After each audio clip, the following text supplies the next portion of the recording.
नमस्कार, एक बार फिर आपका स्वागत है। दोस्तों, आज मैं 1985 में घटित एक सच्ची घटना की जानकारी आपको देने जा रहा हूं। मुझे किसी कार्यवश सिरसा से चंडीगढ़ कुल्लू जाना हुआ।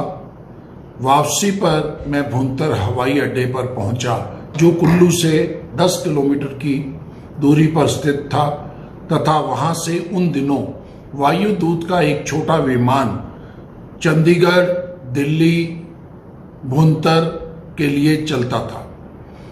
आधे घंटे की इस यात्रा के लिए 300 रुपए के लगभग किराया उस समय भुंतर से चंडीगढ़ का वायुदूत में एक यात्री का लगता था।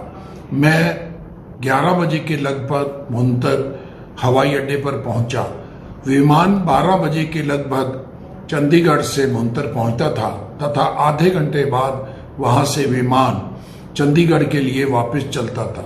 मैंने टिकट काउंटर पर जैसे ही एक टिकट की जानकारी मांगी, मुझे ये कहकर इनकार किया गया कि टिकट उपलब्ध नहीं है, सीट उपलब्ध नहीं है। कुछ ही देर में उसी कंपाउंड में मुझे एक अन्य व्यक्ति मिला, जो मेरे साथ ही काउंटर पर टिकट लेने के लिए गया था।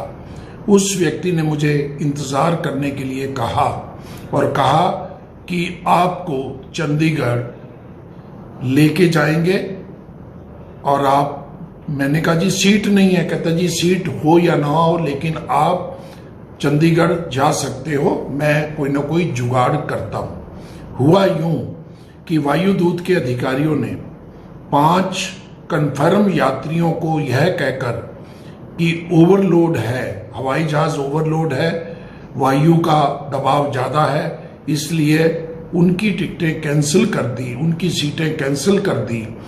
मेरे जैसे 4 लोगों से 300 रुपया लेकर वायुदूत की जो अधिकारी थे, उन्होंने हमें बकायदा बोर्डिंग पास दिया, लेकिन टिकट इशू नहीं की।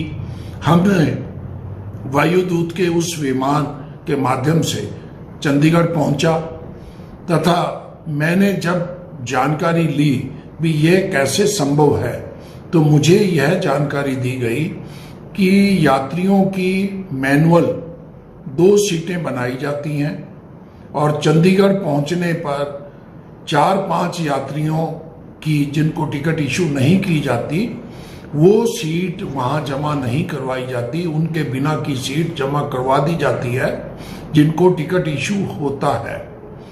मैं उन दिनों दैनिक ट्रिब्यून के लिए सिरसा से काम करता था। मैंने इसकी एक न्यूज़ बनाकर दैनिक ट्रिब्यून को भेजी। दैनिक ट्रिब्यून ने प्रथम पेज पर यह समाचार प्रकाशित किया, जिसके बाद वायुदूत ने दैनिक ट्रिब्यून को एक लीगल नोटिस भेजा भी यह संभव नहीं हो सकता। उन दिनों संपादक राधेश्याम शर्मा जी दैनिक ट्रिब्यून का कार्य देखते थे। मुझे उन्होंने चंडीगढ़ बुलाया। मैंने उन्हें जब पूरी घटना की जानकारी दी, वह बोर्डिंग पास दिखाया, तो उन्होंने वायुदूत को वह बोर्डिंग का पास की फोटो प्रति सहित उनको भिजवाया। तो बाद में यह पता लगा कि वायुदूत के अधिकारियों ने उस पूरे मामले की जब जांच करवाई, तो भुंतर हवाई अड्डे पर तैनात 2 अधिकारियों को निलंबित किया।